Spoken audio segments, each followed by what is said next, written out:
Bonjour. Aujourd'hui, vainqueur par la grâce de Dieu. Car tout ce qui est né de Dieu triomphe du monde. Et la victoire qui triomphe du monde, c'est notre foi. Nous avons besoin de nous approcher de celui qui nous aide, de celui dont la sagesse est infinie. Il est notre pasteur et notre grand médecin missionnaire. Et il connaît les situations difficiles par lesquelles passent ses fidèles sur la terre. Il a été tenté en toutes choses comme nous le sommes.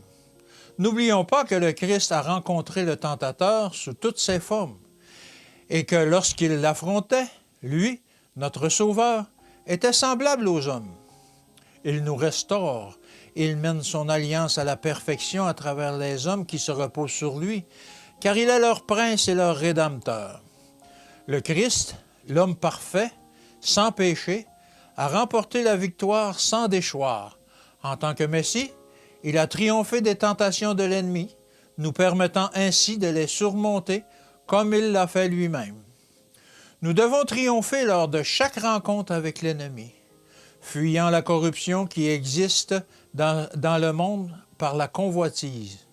Nous devons être vainqueurs en devenant participants de la nature divine. Chacune des victoires de notre Sauveur en tant qu'homme nous permet de remporter la victoire si nous le recevons et croyons en lui. Mais à tous ceux qui l'ont reçu, c'est-à-dire la parole, à ceux qui croient en son nom, elle a donné le pouvoir de devenir enfants de Dieu. Jean 1, verset 12.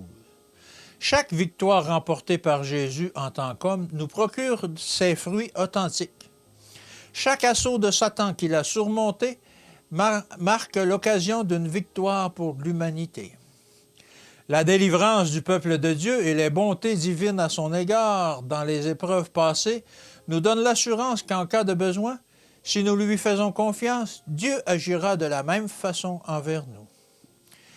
Quelles qu'aient été nos expériences, si nous nous abandonnons à Dieu de tout cœur, avec humilité et contrition, il nous recevra. À tous ceux qui acceptent par la foi le Christ comme leur sauveur personnel, il donnera le pouvoir de remporter la victoire, de devenir des fils et des filles de Dieu. Ils deviendront participants de la nature divine et prendront pleinement conscience de sa bonté et de la grâce de son Esprit Saint.